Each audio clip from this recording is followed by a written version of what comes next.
Good day to all of you. I am Dr. Arvind Sharma, Associate Professor in Physics, Government Dugar College, Bikaner. Today's topic for lecture is Limitations of Conventional Tubes, Part 3rd. In last two lectures, we are trying to understand about the limitations of conventional tubes. In this lecture, we are going to enlarge view, that means if there is a long question for this topic, then how you can explain. Okay, so let us start. Conventional vacuum triodes, tetrodes and pentodes. You all know that conventional tubes that are used or that you studied in your lower classes, triodes, tetrodes and pentodes, and in old instruments you can also find in your laboratory these devices. Okay, and these are less useful signal sources as frequencies above 1 gigahertz. These tubes are not useful if frequencies becomes large. That means if we are going higher than 1 gigahertz, what are the reasons? Because of lead inductance. There are leads and lead inductance creates inter-electrode capacitances effects. Inter-electrode capacitance effects. There are electrodes, so capacitor or capacitance created. Transit angle effects, and at last gain bandwidth product limitations. Gain bandwidth product limitations. So these three effects are analyzed in details. We are analyzing three effects in detail.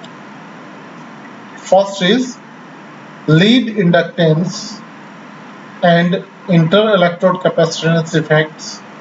These are also known as stray reactances and parasitic reactances. These are the synonyms or parallel names that are used by different authors in their books or literature. Lead inductance and inter-electrode capacitance effects. Combinedly, it can be said as stray reactances and parasitic reactances. At frequencies above 1 GHz, conventional vacuum tubes are impaired by parasitic circuit reactances. Above the 1 GHz, parasitic circuit reactances comes in, they play the role. Because the circuit capacitances, what is the word? Circuit capacitances between tube electrodes. As I told, if there are two electrodes, then there is capacitor effect created. And the circuit inductances of the lead wires. There are lead wires, okay, or too large for a microwave resonance. For circuit inductances due to lead wires, inductance effect is created, lead inductance is created, and at microwave resonant circuits or for microwave resonant circuits, it becomes large. Furthermore, as the frequency is increased up to microwaves range, suppose you just raises or increases the frequency up to microwave range, then real part of the input admittance may be large enough. And what happens due to that? To cause a serious overload of the input circuit.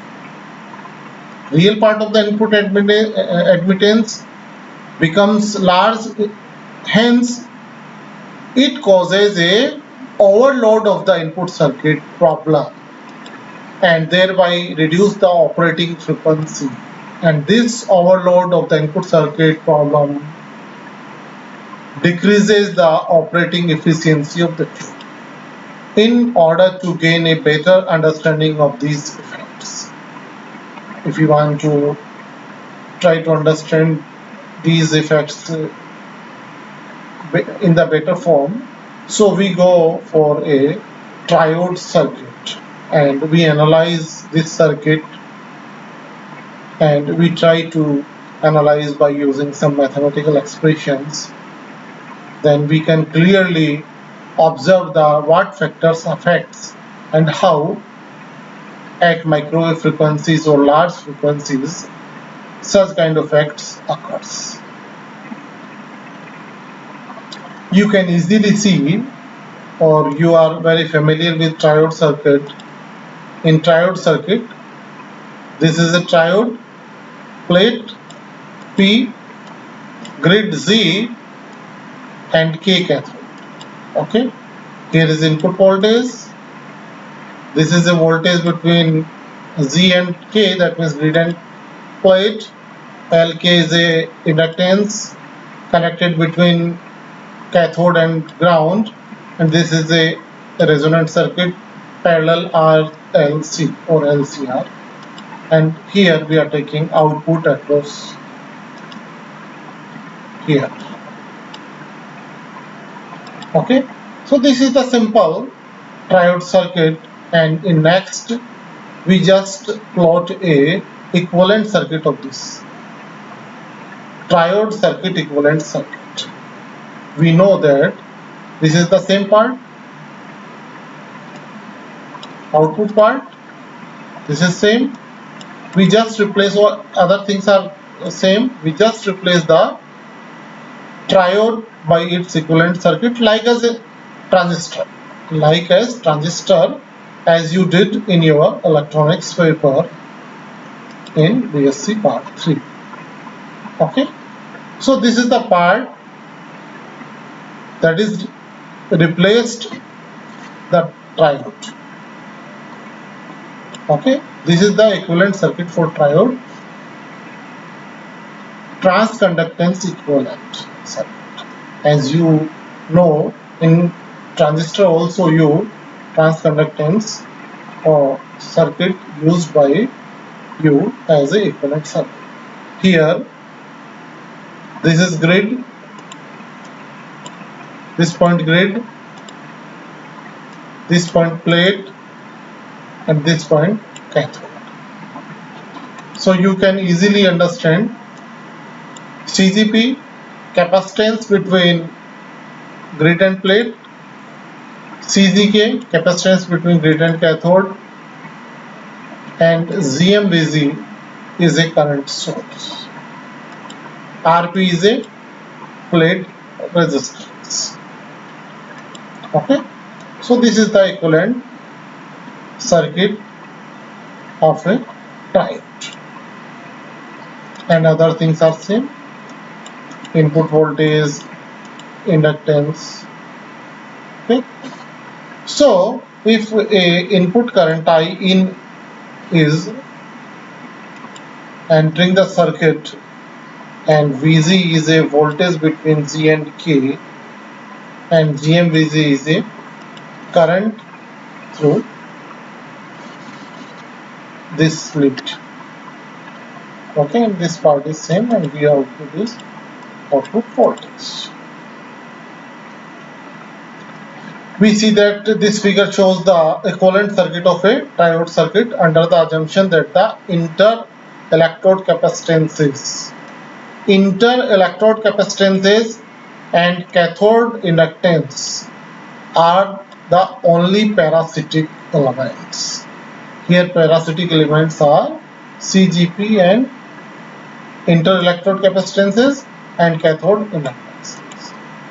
Since here the value of CGP is less than CGK, CGP is less than CGK, and omega Lk is less than 1 upon omega CG. The input voltage can be written. What is V input? V input is, if we see here, V input is sum of this voltage Vg plus Vk. So this is the total voltage. V in equal to Vg plus Vk. Very simple. And what is Vk? What is Vk? This current GMVG flowing through this inductance. Current GMVG flowing through this inductor, and this inductor has J omega Lk reactance. J omega Lk is a reactance and GMVG is a current. So this is simply IR. What is I? GMVG is I and J omega Lk is R. So this product is simply IR. Okay, J omega Lk is reactance and GMVG is current. Okay, and the input circuit input current is I in equal to J omega CGK Vg. J omega CGK Vg. We know that V equal to IR. V equal to IR, or I equal to V upon R. Vg is voltage and what is reactance? Upon 1 upon J omega CGK. V upon J omega CGK, because what is here? VGK is a voltage and CGK is a capacitor. Okay, so what is I input? I input is nothing but Vg upon capacitive reactance 1 upon J omega CGK. Hence this becomes I in equal to J omega CGK Vg. From here you can easily calculate Vg equal to I in upon J omega CGK. Just substitute Vg in equation 1 and equation 1 becomes, this is the equation, and this equation becomes V in equal to I in 1 plus J omega Lk Gm upon J omega CGK. This is the expression for input voltage. The input admittance of the tube. Now what is the input admittance of the tube? It is approximately, we know that admittance is I upon V, Y in equal to I in upon V in. And these expression we already calculated. Okay, you just replace the value of I in and V in, and expression becomes J omega CGK upon 1 plus J omega Lk Gm. And what is this? J omega CGK. Complex quantity is solved by using just multiplied by 1 minus upon 1 minus. If here is a plus, if here is a minus, you just multiply by 1 plus upon 1 plus. Okay, so we just multiply this term by 1 minus J omega Lk Gm by 1 minus J omega Lk Gm as complex quantity solving method. Okay, so it becomes omega square Lk CGK Gm plus J omega CGK upon 1 plus omega square Lk square. Okay, here this term becomes omega square Lk CGK plus J omega CGK, only numerator term. Denominator is very low because this part is very low, because it composed omega square, Lk square and Gm square. So this term have very low value compared to 1, so it can be ignored. The inequality is almost always true since the cathode lead is usually short. What is the reason of inequality? Cathode lead is usually short and is quite large, and it is quite large in diameter. and the transconductance Gm. What is Gm? Transconductance Gm is generally much less than 1 millimole. Much less than 1 millimole. Millimole is a unit and it is in millimole. The input impedance at very high frequencies is given by Zin equal to 1 upon omega square Lk Cgk Gm minus J 1 upon omega cube Lk square Cgk Gm square. Okay, so this is the expression for Z. What we see here, the real part of the impedance is inversely proportional to the square of the frequency. This is the real part, and real part is inversely proportional to square of the frequency, and the imaginary part of the Zin is proportional to the third order of the inversely proportional to the third order or omega cube, inversely proportional to omega cube of the frequency. When the frequencies are above 1 GHz, the real part of the impedance becomes small enough to nearly short the circuit signal. This part, real part, becomes very low, and this causes the short circuit, nearly short the signal source. Okay. Consequently, the output power is decreased. What happens? Output power becomes low or decreases rapidly. Similarly, the input admittance of a pentode circuit, we just understand the expression for the triode circuit. Similarly, if you try to analyze the pentode circuit, you just got the result. You just remember these relations, don't worry, and explain the things. Okay, it's not necessary to derive all things because then your question becomes very large. So few times many equations must be remembered directly. Yin equal to omega square Lk Cgk Cgm plus J omega Cgk plus Cgs. Cgs is capacitance between grid and screen. Screen is a new part in pentode, and its input impedance is given by Zin equal to 1 upon omega square Lk Cgk Gm minus J Cgk plus Cgs upon omega cube Lk square Cgk square Gm square. If you compare from here, this is the first part. This is same. Omega square Lk Cgk Gm. First part is same. In second part, J 1 upon omega cube Lk square Cgk Gm square, J omega cube Lk square Cgk square Gm square. This part is same, but this is different. Cgk plus Cgs. So you can easily remember it. Okay. So there are several ways to minimize the inductance and capacitance effects. If you want to minimize the inductance and capacitance effects, there are several ways. Okay. And what are these ways? Such as or like as reduction in lead length. If you reduce the lead